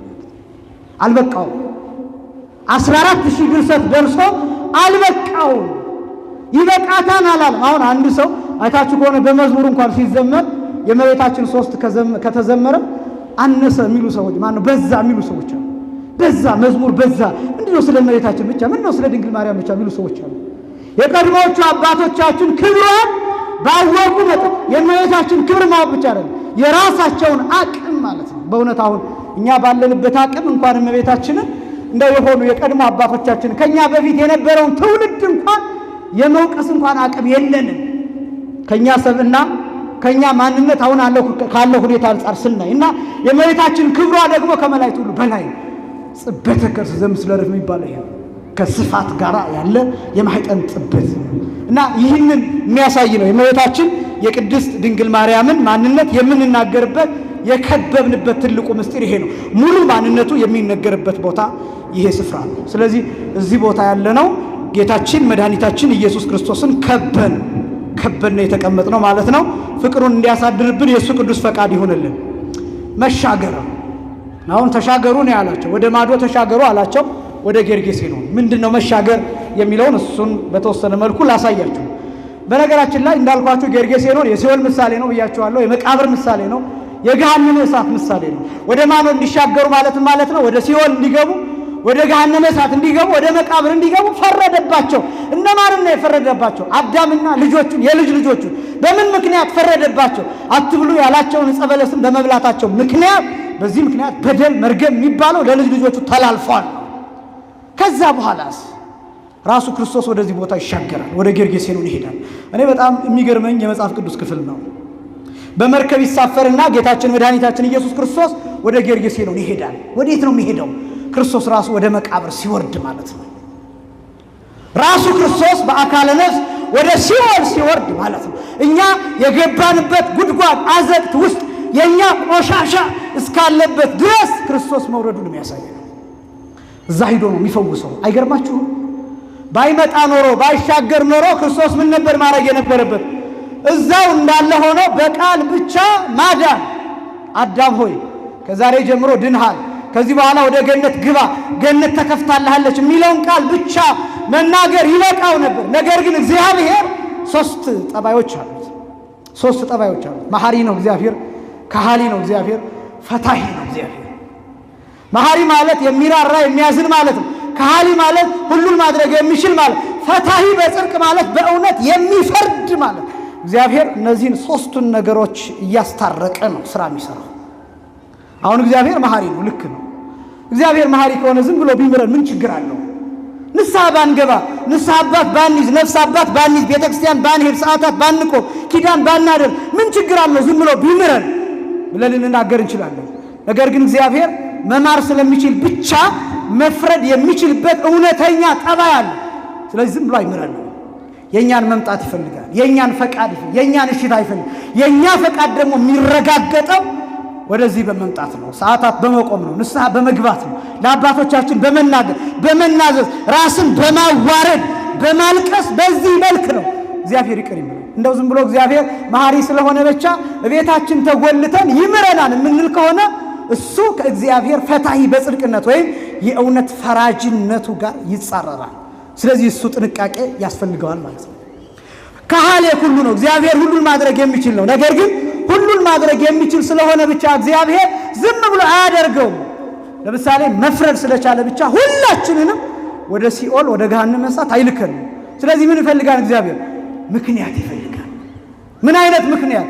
እኛ ደካማ እንኳን ብንሆን የቅዱሳንን ቃል ኪዳን፣ የእመቤታችንን ምልጃ፣ የካህናቱን ስልጣን፣ ቅዱስ ሥጋውንና ክቡር ደሙን ጸበሉንና የተለያዩ በረከቶችን ምክንያት ያደርግና ልፈውሳችሁ ይላል እግዚአብሔር፣ ላድናችሁ። ለምሳሌ አሁን እነዚህ 16 ቀናት ለኛ የተሰጡን እድሎቻችን ናቸው። ስለ ሀገር እንድንጸልይ፣ ስለ ወገኖቻችን እንድንጸልይ፣ በጦርነት ስላሉት ወንድሞቻችን እንድንጸልይ። ስለ የትኛውም ወገን ማለት ነው። ጦርነት ሲባል እኛ የምናስበው በዚህ በኩል በዛ በኩል አይደለም። ስለ ማንኛውም ወገን የክርስቶስ ሕንፃ ለሆነ ክርስቶስ ስለሞተለት አካል ሁሉ ስለ እነሱ ጭምር የምናለቅስበት ጊዜ ነው። ስለዚህ እድል ነው። እነዚህ 16 ቀናት እድሎች ናቸው። ይህችን ሀገር ለማትረፍ መሳሪያ ይዞ መውጣት ብቻ አይደለም፣ መጸለይ እንድንችል እግዚአብሔር የሰጠን እድል ነው። ለዚህ ነው እዚህ መገኘት ያለብን። ለዚህ ነው መሐረና የምናደርሰው። ቅድም እንደሰማችሁት ሊቃውንቱ ደክሟቸዋል፣ ካህናቱ ደክሟቸዋል። ከቅዳሴ ወጥተው ከስብሐተ ነግ ወጥተው ነው እንደገና መሐረና መጥተው የሚያደርሱት። እንደገና ሌሊት ደግሞ ሰዓታት ይቆማል። ይሄ ምህላ የሚደርሰው ዓለም በሙሉ ሀገራችን በሙሉ እንድትፈወስ ነው፣ እንድትድን ነው። ስለዚህ እድል ነው። ስለዚህ እግዚአብሔር ምን ይፈልጋል? ምክንያት ይፈልጋል። ለማዳን ምክንያት ይፈልጋል። ይቅር ለማለት ምክንያት ይፈልጋል። በጣም ደግሞ የሚደንቀው እግዚአብሔር የሚፈልገው ምክንያት ትልቅ አይደለም፣ ትንሽ ምክንያት። ለምሳሌ እዚህ መምጣት የመጀመሪያው ትንሽ ምክንያት ነው። እያደገ ሲሄድ እንደ ሁኔታው ምሕረቱም እየበዛ ይሄዳል። ግን በጣም የሚገርመው እዚህ መምጣት ብቻ እንደው ጸሎት ባናደርግ ራሱ ጸሎት አንጸልይ እያልኩኝ አይደለም፣ ሐሳቤን እየተረዳችሁኝ ከሆነ እዚህ መምጣት እዚህ መጥቶ መቀመጥ ብቻ እንኳን የእግዚአብሔርን ቃል መስማት ብቻ እንኳን እግዚአብሔርን ያራራዋል። የሆነ ዕድሜ እንዲረዝም የሆነ ጊዜ እንዲሰጠን እድል ነው እሱ። እነዚህ ዕለታት እድሎች ናቸው። እመቤታችን ምክንያታችን ናት። በእርሷ ስም ተሰባስበን እግዚአብሔርን እንድናመልከው እንድንመሰክር፣ እንዲህ ተሰባስበን እንድንባረክ እመቤታችን ምክንያታችን ናት። ብዙ ምክንያቶች አሉ። ማህበር እንድንጠጣ ምክንያት የሚሆኑ ሰዎች ይኖራሉ። ገንዘብ እንድንቆጥብ ምክንያት የሚሆኑ ሰዎች፣ እንድንማር ምክንያት የሚሆኑ ሰዎች፣ እንድናነብ ምክንያት የሚሆኑ ይሄ ሮል ሞዴል የምንላቸው አይነት ሰዎች ይኖራሉ በዓለም ላይ። በመንፈሳዊ ሕይወት እመቤታችን ቅድስት ድንግል ማርያም ከምንም በላይ ናት። ቅዱሳን አብነቶቻችን ናቸው፣ አርአያዎቻችን ናቸው። መምህራን እንዲሁ ናቸው፣ ካህናት እንዲሁ ናቸው። እነሱን አብነት አድርገን እንድንከተል ይሄ ቀን ምክንያት ነው፣ የምንተርፍበት ምክንያት ነው። እርግጠኛ ሁኑ፣ እዚህ በሆናችሁበት ጊዜ ሁሉ የምትድኑበት መርከብ ውስጥ እንደሆናችሁ እመኑ። ወደዚህ ስፍራ በመጣችሁበት ጊዜ ሁሉ፣ ሰዓታት በቆማችሁበት፣ ኪዳን ባደረሳችሁበት፣ ባስቀደሳችሁበት ጊዜ ሁሉ፣ የእግዚአብሔርን ቃል በሰማችሁበት ዘመናችሁ ሁሉ የምትድኑበት መርከብ ውስጥ እንደገባችሁ እመኑ። እሱ ነው አሁን ያላችሁት። የምትድኑበት መርከብ ውስጥ ናችሁ። የምትድኑበት መርከብ ይሄ የኖህ መርከብ ዘንዶ አለ፣ እባብ አለ፣ አይጥ አለች፣ ሌሎች ፍጥረታት አሉ። የኖህ መርከብ ተስማምተው መበላት የሚችሉትን መብላት የሚችሉት አልበሏቸው።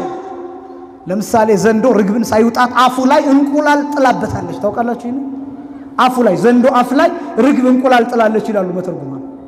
ቦታ ስለሌለ ስፍራ ስለሌለ ዘንዶ አፉን ከፍቶ ርግቧ የዘንዶ አፍ ውስጥ ገብታ እንቁላሏን ጣለችበት። እንቁላሉን አልበላው፣ ያለበትን ቦታ ያውቃል። በስልጣን እግዚአብሔር ተይዟል፣ በስልጣን መላእክት ተይዟል።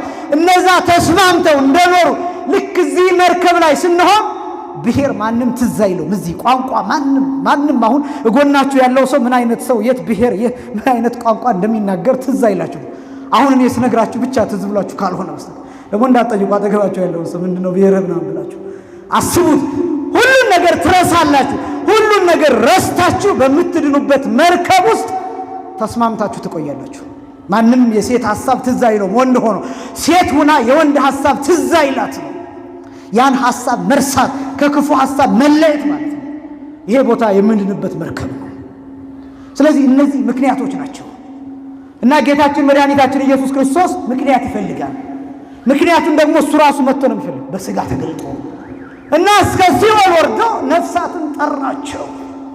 ጌርጌሴኖን ሄደ ጌታ በመርከብ ተሻግሮ በመርከብ ተሳፍሮ ወደ ጌርጌሴኖን ሄደ። ጌርጌሴኖን ሄዶ የተሻገሩትን ሰዎች በሙሉ ይፈውሳቸዋል። ምን ማለት ነው?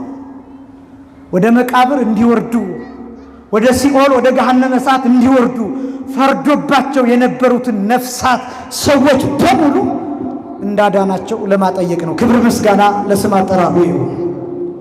ወደ ማዶ ተሻገሩ ያለበት ምክንያት ይህንን የሚያሳይ ነው። ሌላው በሐዲስ ኪዳን ነፍሳት በመስቀል ትርክዛው ባሕረ እሳት እየተቀዘፈላቸው እንደሚሻገሩ ጭምር ያሳይ። ወደ ማዶ ተሻገሩ የተባለው ባህሩን ነው የሚሻገሩት። በነገራችን ላይ ባህር ነው የሚሻገሩት። ባህሩን ሲሻገሩ በእግራቸው አይደለም የሚሻገሩት፣ በመርከብ ነው የሚሻገሩት። ለመሻገር የሚያስፈልግ መርከብ አለ። መርከብ ቤተክርስቲያን ናት። መርከብ እምነት ነው። መርከብ ሃይማኖት ነው።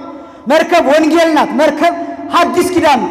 መርከብ ሰውነትም ጭምር ነው። ይሄ ማንነት ይሄ ልዕልና ነፍስ ማለት ነው። ልህቀት የሚባለው እድገት ማለት ነው። እሱ መርከብ ነው። በሱ ተሻገሩ ማለት ነው። መሻገር ማለት እሱ ነው። በዚህ የተሻገረ ሰው ገነትን መንግስተ ሰማያትን ማየት ይችላል። ሁላችንም ለገነት ለመንግስተ ሰማያት ያብቃል። እነሱንም በነገራችን ላይ ማዕዶት የሚባል ሳምንት አንስቼዋለሁ። ማዕዶት የሚባል በዓል አለ ከፋሲካ ማግስት። ይሄን ወንጌል ነው የሚያሳየው። ትንሣኤን እሑድ እናከብራለን። በማግስቱ ሰኞ ማዕዶት ይከበራል። ማዕዶት ማለት ቀጥታ ትርጉሙ መሻገር ማለት ነው። መሻገር ማለት መሻገር የነፍሳትን መሻገር ከሲኦል ወደ ገነት መሻገር የምናስብበት ነው። በዓሉ የተፈጸመው ዕለተ ዓርብ ላይ ነው።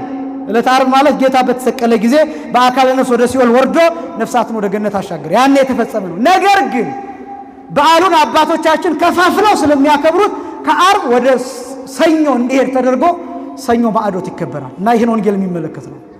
በመርከብ ተሻገሩ፣ እርሱም ተከትሏቸው በመርከብ ተሻገረ።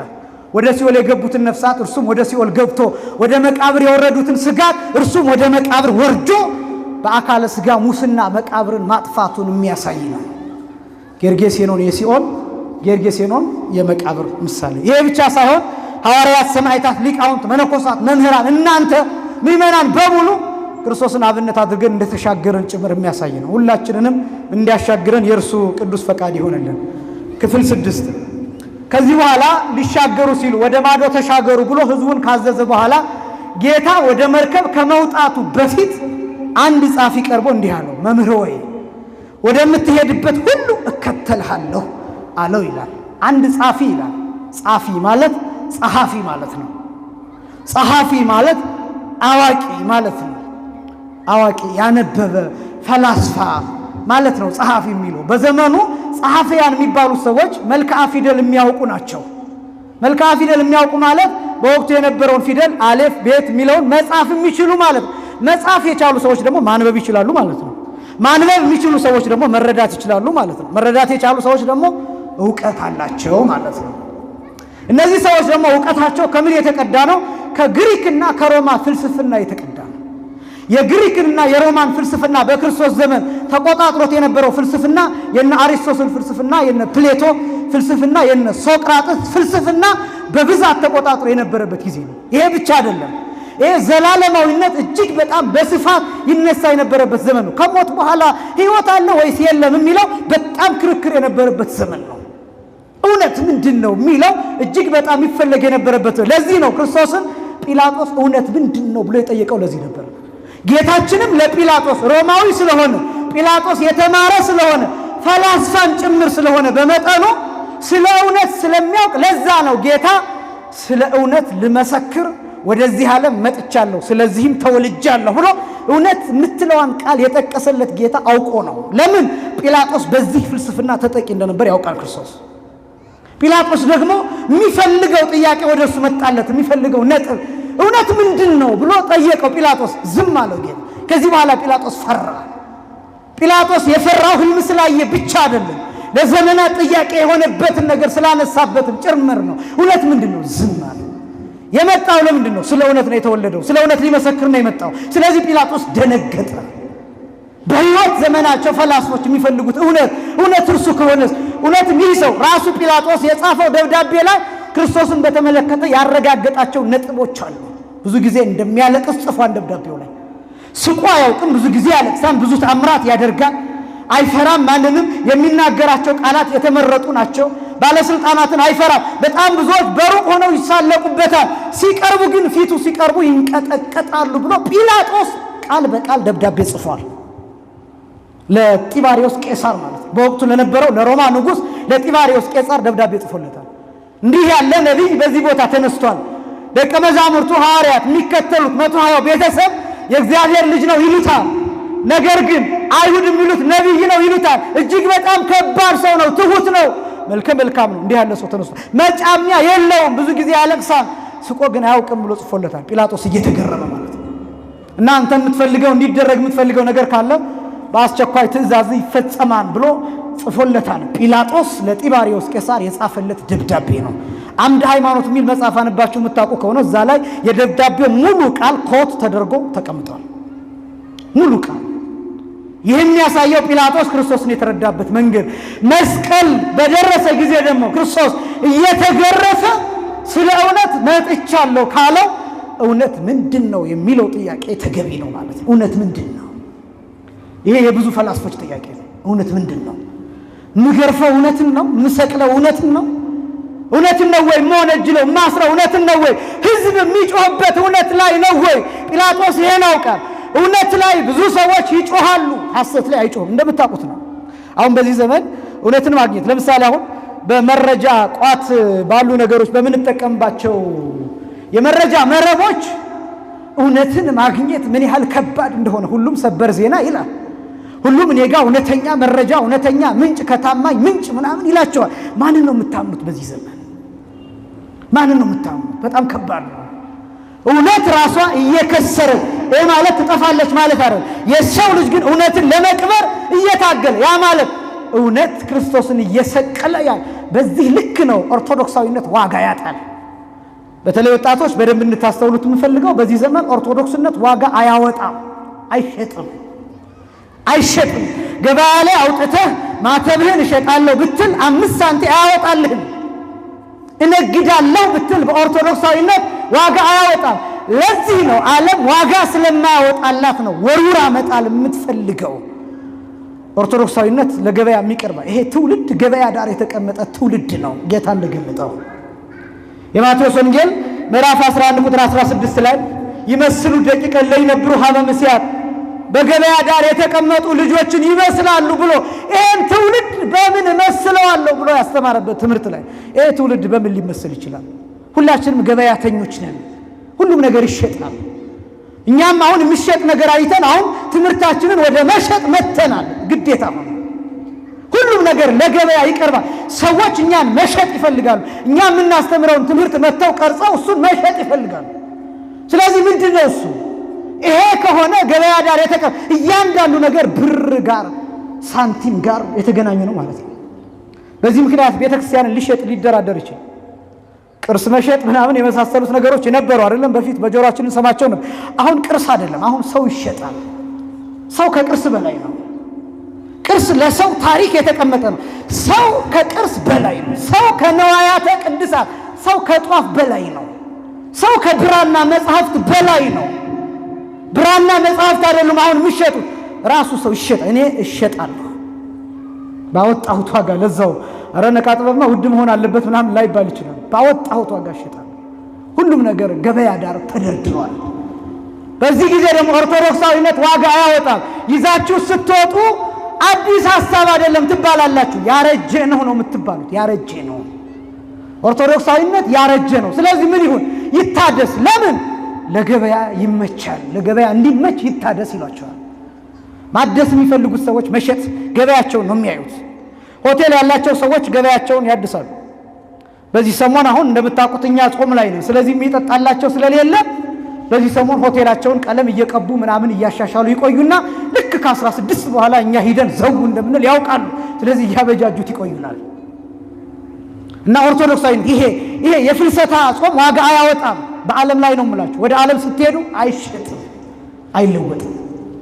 ስለዚህ ዓለም አሽቀንጥሮ መጣል የሚፈልገው ለዚህ ነው። በጣም ፈተና የሚበዛብን እሱ ነው። እግዚአብሔር ከፈተና ይሰውረን ሁላችንም። እና ይሄ እውነት የሚባለው ነገር ሰዎች የሚሸጡት የሚለውጡት፣ ይሄ በሐሰት የሚኖሩበት ነው። እውነት ብለው የሚጠሩት ትክክለኛው እውነተኛውን ነገር ዓለም አትፈልግም። ያንን መደበቅ ይፈልጋል። ኦርቶዶክሳዊነት ደግሞ እውነት ነው። ሃይማኖት እውነት ነው። የኛ ሃይማኖት ቀጥተኛ፣ ትክክለኛ። በዚህ ምክንያት ሌሎች መቀበል አይፈልጉም። እና ፈተና የሚገጥመው ከዚህ አንጻር እንደሆነ በደንብ እንድናስተውል ነው። ጻፊ የሚባለው እሱ ነው፣ አዋቂ ፈላስፋ ማለት ነው። እና መምህር ሆይ ወደምትሄድበት ሁሉ እከተልሃለሁ አለ። ከዛ ኢየሱስ ደግሞ መልሶ ለቀበሮዎች ጉድጓድ፣ ለሰማይ ወፎች መሳፈሪያ አላቸው፣ ለሰው ልጅ ግን ራሱን የሚያስጠጋበት የለውም ይላል። የማቴዎስ ወንጌል ምዕራፍ 8 ቁጥር 19ና ቁጥር 20 ላይ ይላል። አሁን የጌታችን መልስና የዚህ ሰው ጥያቄ የተለያየ ነው፣ ተቃራኒ ነው የሚመስለው።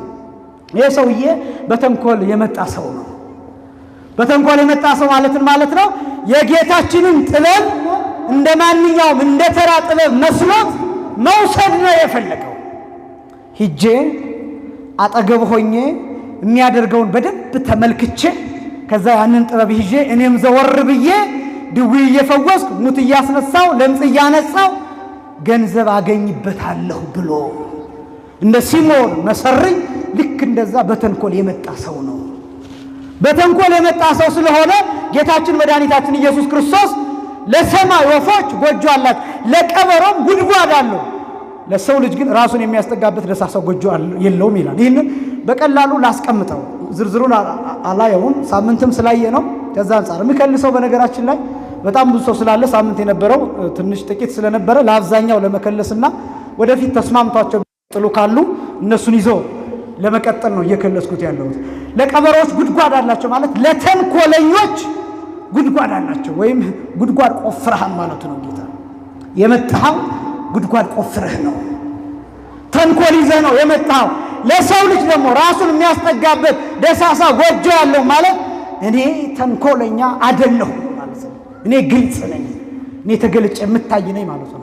እና ጌታችን መድኃኒታችን ኢየሱስ ክርስቶስ ይህንን ይመልስለታል። ቀበሮችና ወፎች የሚለውን የተወሰኑትን ነጥቦች ላንሳላችሁ። ተንኮለኛ ማለት ነው።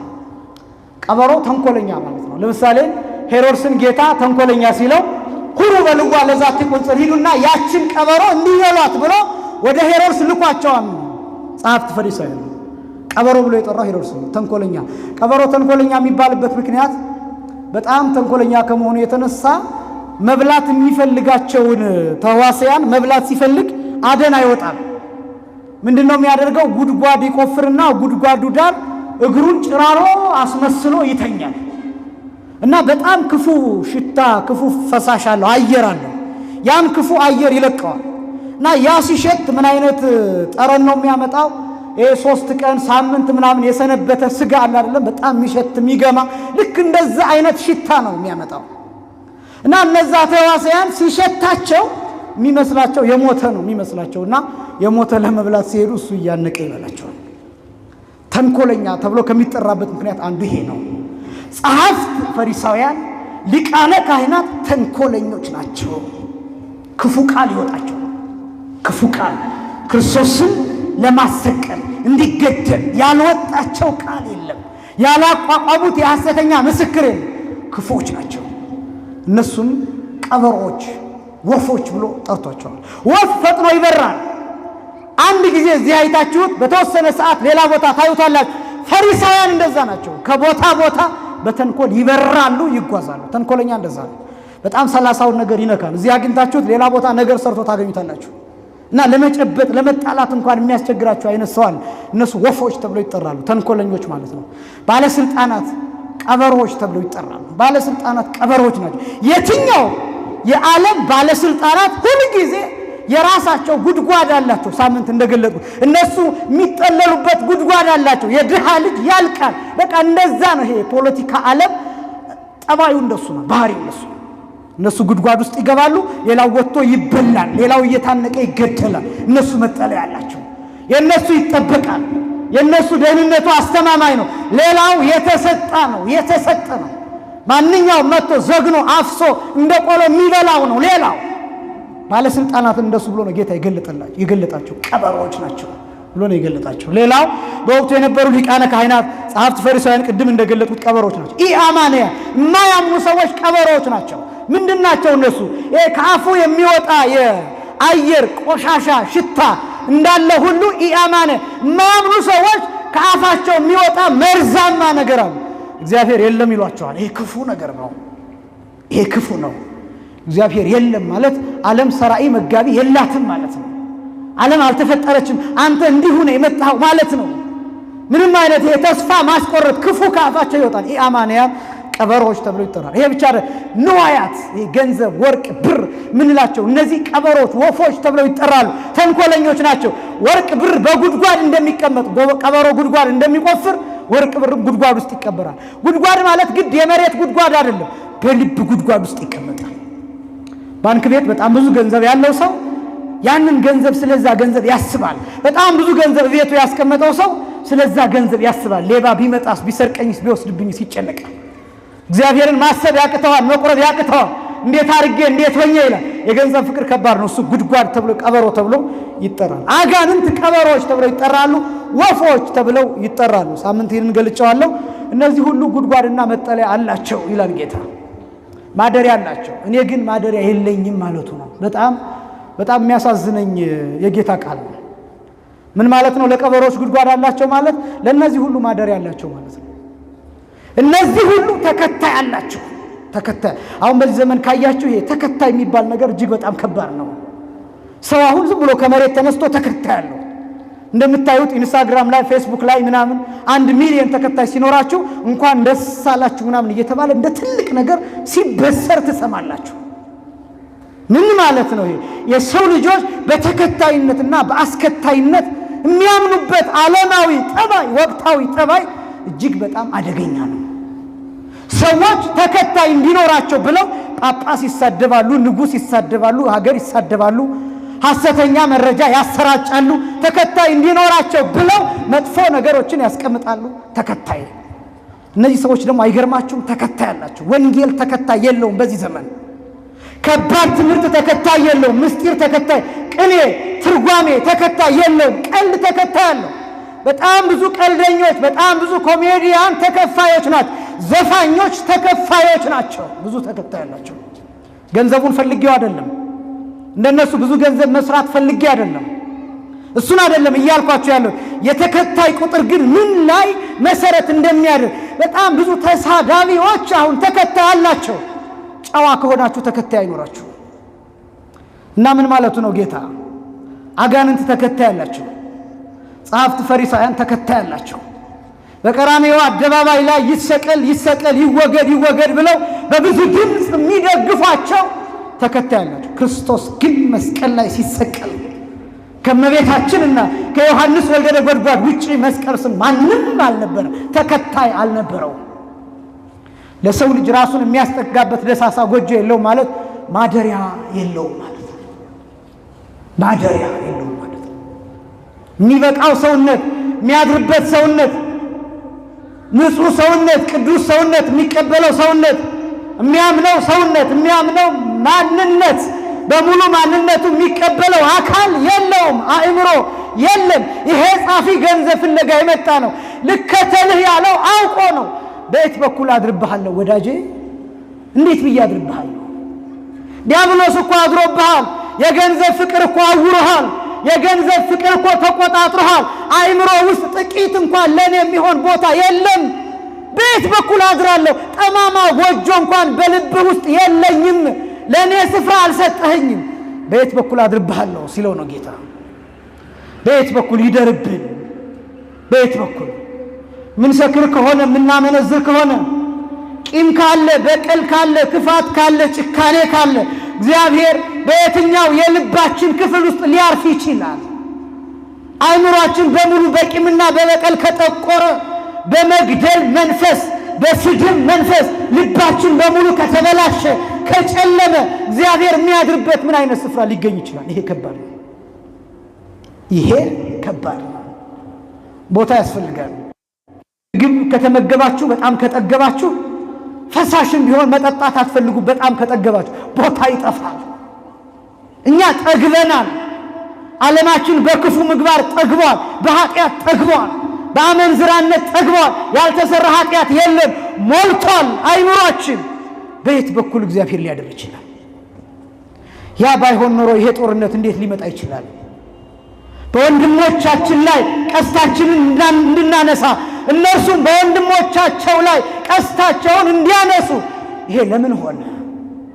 የጽዮን ልጆች እንዲወጉን እኛ የጽዮን ልጆችን እንድንወጋ ይሄ ዘመን ለምን መጣብን? ወንድም በወንድሙ ላይ እንዲነሳ፣ ወንድም ወንድሙን ለሞት አሳልፎ እንዲሰጥ ይሄ ዘመን ለምን መጣ? እንዲህ ብለን ከጠየቅን እግዚአብሔር ስፍራ አጥቷል ማለት ነው። እግዚአብሔር ቦታ እየፈለገ ነው፣ የሚያድርበት ቦታ። የኖህ ርግብ ትዝ ትላችኋለች? የጥፋት ውሃ መጉደሉን እንድታይለት ርግቢቱን በመርከቡ በመስኮቱ በኩል ለቀቃት ይላል። ቀኑን ሙሉ ስትበር ውላ የምታርፍበት አጣ ተመልሳ ወደ መርከቡ ገባች። የመጀመሪያው ሁለተኛው ላይ ነው የለመለመ ቅጠል ይዛ የተመለሰችው እንጂ የመጀመሪያው ላይ ግን ማረፊያ። አሁን ቅዱሳን በየት በኩል ያርፋሉ? እመቤታችን የሆነ ሰውነት ፈልጋ ማደሪያ ፈልጋ ብትመጣ ምን አይነት ልብ ምን አይነት ማደሪያ ይኖራል? እኔ እያልኩ ያለሁት አሁን እዚህ ያለነውን አይደለም። እኛ ትንሽዬ ቦታ ኖሮን መተናል እግዚአብሔርን ለመስማት። አጠቃላይ እየተናገርኩ ያለሁት ስለ ትውልዱ ስለ ዓለም ነው እየተናገርኩ። ምን አይነት ቦታ ምን አይነት ስፍራ፣ በስድብ የተያዘ በትዕቢት የተያዘ ስፍራ፣ በዘረኝነት በቋንቋ በብሔርተኝነት የተያዘ ስፍራ እንዴት ብሎ እግዚአብሔር ያድርበታል? በጣም ከባድ ነው። አሁን የምንለካው ከቤተ ክርስቲያን አንጻር አይደለም። በጣም የሚገርመኝ እሱ ነው። ሁላችንም ከቤተ ክርስቲያን አንጻር አይደለም ብንለካው፣ ቤተ ክርስቲያንን ከምናገለግለው አገልግሎት አንጻር አይደለም ሰዎች የሚለኩን፣ የእነሱን ጥቅም እስካልነካን ድረስ ብቻ በዚህ ነው የሚለኩን። ታዲያ በዚህ ሰውነት እግዚአብሔር እንዴት ያድራል? እና በየት በኩል ልደርብህ አንድ ጸሐፊ ሲጠይቀው በየት በኩል ልደርብህ ብሎ የተናገረው ለዚህ ነው። ቀበሮዎች የተባሉት እነዚህ በሙሉ ናቸው። ቀበሮዎች፣ ወፎች። ከደቀ መዛሙርቱ ሌላው ይህ ልናገርና ትምህርታችንን እንጨርሳለን። ከደቀ መዛሙርቱም ሌላው ይላል። ሌላኛው ከደቀ መዛሙርቱ ማለት ከ12 ሐዋርያት ማለት አይደለም። ሌላኛው ጌታ ሆይ አስቀድሜ እንድሄድ አባቴን እንድቀብር ፍቀድልኝ አለው ይላል። ኢየሱስም ተከተለኝ አለው ይላል። በጣም የሚገርም ፍሰት ነው እዚህ ላይ የምታገኙት። የመጀመሪያውን ለቀበሮዎች ጉድጓድ አላቸዋል። ምክንያቱም በተንኮል ነው የመጣው። ስለዚህ አልፈለገውም፣ አባሮታል። በቃ በተንኮል ነው የመጣው። ሁለተኛው ግን ልከተል ግን አባቴን ልቅበር ሲለው ይችን ካል ጌታ ፈለጋት። አባቱን መቅበር የሚፈልግ ሰው፣ እናት አባቱን ያከበረ ሰው፣ የሀገር ሁለታዎችን ማክበር የሚፈልግ ሰው፣ የሃይማኖት አባቶችን የሚያከብር ሰው፣ በእድሜ የገፉ ሰዎችን የሚያከብር የማይሳደብ ተነስቶ የሚያስቀምጥ ወንበር የሚለቅ አባባ ብሎ የሚጠራ አንቱ ብሎ የሚናገር በጨዋ መልክ የሚያናግር ሰው ይሄ ነው። አባቴን ልቅበር የሚለው አባቴ የሚለውን ጌታ ዝም ብሎ በስጋ አባት ብቻ አይደለም የሚረዳው፣ በትልልቅ ሰዎች አንቀጽ ነው የሚረዳው። ግዕዝ በግዕዝ ወንጌል ተርጉሞታል። አባቴን የሚለው ሀገር የመሰረተለትን ማለቱም ነው። የስጋ አባቱን ብቻ አይደለም ያሳደጉትን ቆንጥጠው ያሳደጉትን ጭምር አባቴ ብሎ ይጠራል። እኔና እናንተ አባባ ብለን እንደምንጠራው ማናውቃቸውንም ጭምር በእድሜ የገፉትን አባቴን ልቅበር ሲል ትልልቅ ሰዎችን ላክብር ማለቱ ነው። ጌታ ይህንን ይላል። ሙታንን ሰዋቸው ሙታናቸውን ይቅበሩ ብሎ ና ተከተለኝ። ይህንን ሰው ፈልጎታል። ለምን? አባቱን የሚያከብር ሰው ነው። አባቱን የሚያከብረውን ሰው ደግሞ በስነ ምግባር የታነጸ ስለሆነ ጌታ ወስዶ እርሱን እንዲያከብር በእርሱ በኩል አባቱን እንዲጠብቅ ማለት ነው። አሁን ለምሳሌ እናት አባቶቻችን ሳያዙን መተል ሊሆን ይችላል። ወጣቶች ግን እዚህ ቤተክርስቲያን በመምጣታችን እናት አባቶቻችንን እንጠቅማቸዋለን። ለምን? አንደኛ ራሳችንን እንጠብቃለን። እዚህ ቦታ ስንመጣ አደጋ የለም። እዚህ ቦታ ስንመጣ ሱስ የለም። እዚህ ቦታ ስንመጣ ገንዘብ ማውጣት የለም። እዚህ ቦታ ስንመጣ ጠል የለም። የሚያሰጋ ነገር የለም። ሌላ ቦታ ብትሆኑስ ወይ ትጠጣላችሁ፣ ወይ ትሰክራላችሁ፣ ወይ ከሰው ጋር ትጣላላችሁ፣ ወይ ሌላ አደጋ አለ፣ ወይ ሌላ ክፉ ነገር ታያላችሁ፣ ወይ ታማላችሁ። በጣም ብዙ ነገር። እዚህ ግን እሱ የለም። ስለዚህ ራሳችሁን ጠብቃችሁ የመጀመሪያው። ሁለተኛው ደግሞ እናንተ እዚህ መጣችሁ እናት አባቶቻችንን፣ ወንድሞቻችንን፣ እህቶቻችንን ጠብቅልን ብላችሁ ትጸልያላችሁ። ስለዚህ በጸሎታችሁ እነሱን ትጠብቃላችሁ። ጥቅሙን ተመልከቱት። እነሱን ብቻ አይደለም አገርም ትጠብቃላችሁ። ስለዚህ ምን አለጋችሁ ማለት ነው? እናት አባቶቻችሁን አከበራችሁ ማለት ነው። ይህ ሰው ወደ ጌታ ሲመጣ ከጌታ ጋር ሲኖር ሲጸልይ እናት አባቱን የሚጠብቅበት አቅም ያገኛል። ስለዚህ ና ተከተለኝ አለው። ለዚህ ሙታንን ተዋቸው፣ ሙታናቸውን ይቀበሯቸው ይለዋል። ይሄ ሞት የሚለውን 7 አይነት ሞት አለ ብለው ሊቃውንቱ አስቀምጠውታል። አንደኛው ይሄ ሞተ ጠባይ የሚባል ነፍስ ከዚህ ጋር የምትለይበት ሂደት ሞት፣ እሱ ሞተ ጠባይ ይባላል።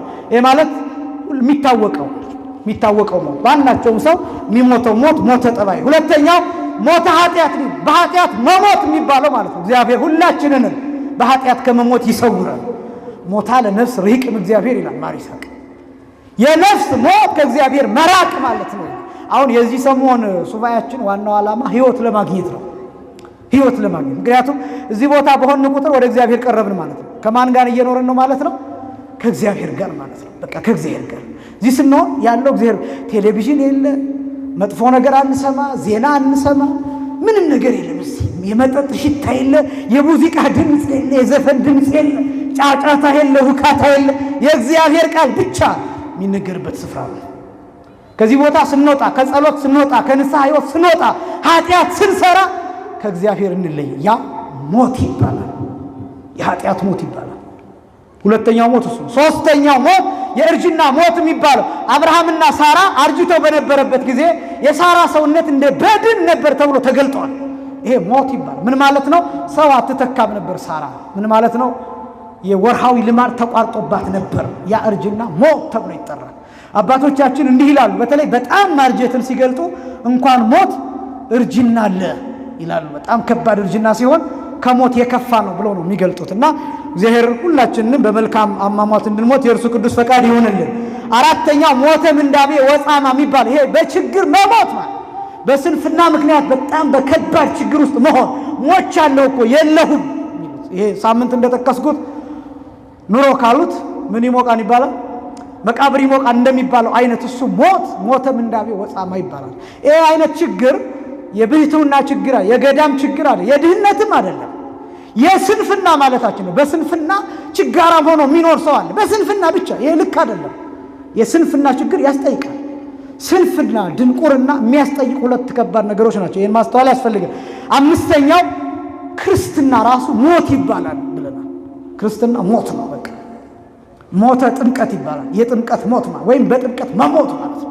ሐዋርያው ቅዱስ ጳውሎስ ገልጦታል።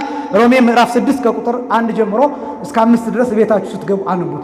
ሞት ማለት ነው ክህደከ ሰይጣን፣ ሰይጣን እክድሃለሁ ብሎ ዓለምን ክዶ ለኃጢአት ሙቶ ለእግዚአብሔር ሕያው ሆኖ መኖር ማለት ነው። ይሄ ሞት ይባላል። ለዓለም መሞት ማለት ነው። አምስተኛው ሞት የሚባለው ይሄ ነው። ስድስተኛው ሞተ ጻይቀ ዝንዋየ ዓለም ብለው ይጠሩታል። ምን ማለት ነው?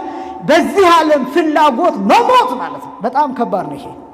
የዚህ ዓለም ፍላጎት ማለት ነው ሰዎች ዝና ብቻ የሚፈልጉ ከሆነ፣ መታወቅ ብቻ፣ ገንዘብ ብቻ፣ መከበር ብቻ የሚፈልጉ ከሆነ፣ ከእግዚአብሔር የተለዩ ሰዎች ከሆኑ እነዚህ የሞቱ ሰዎች ናቸው።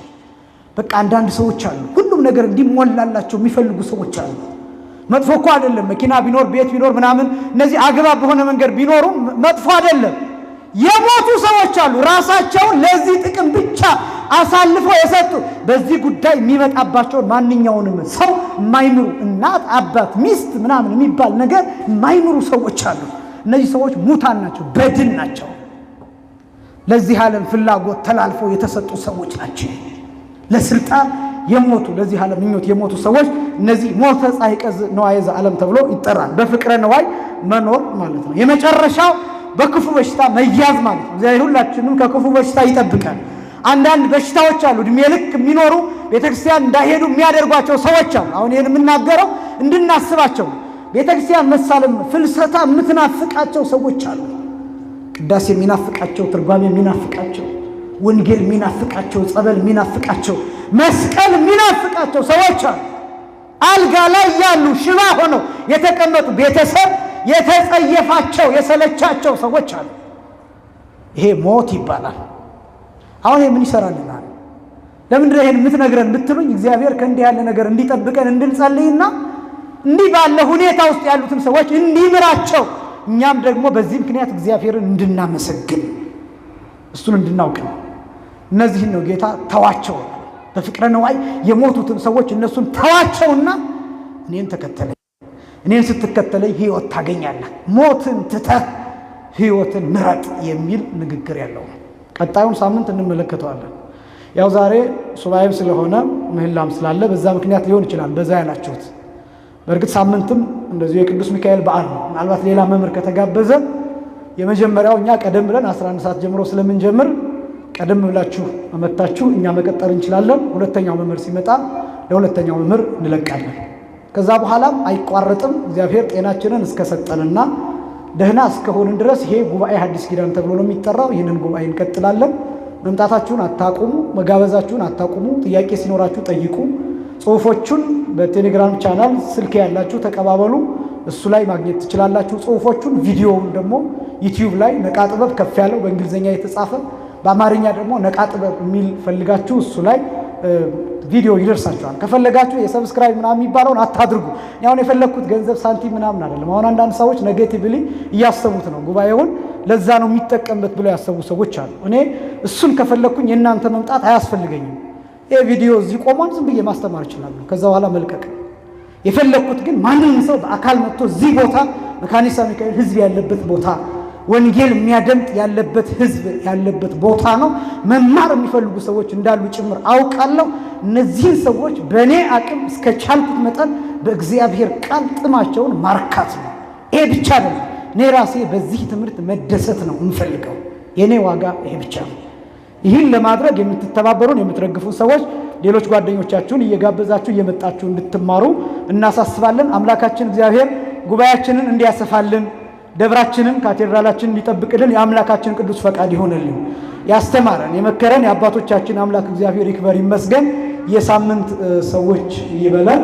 አንድ መዝሙር እንዘምርና ወደ መርሃ ግብሩ ፍጻሜ እንሄዳለን። ወንድማችን ዲያቆን ልዑል ይዘምርልናል። ወደሱ እንሄዳለን። እግዚአብሔር ከሁላችን ጋር ይሁን። ወሰላቱ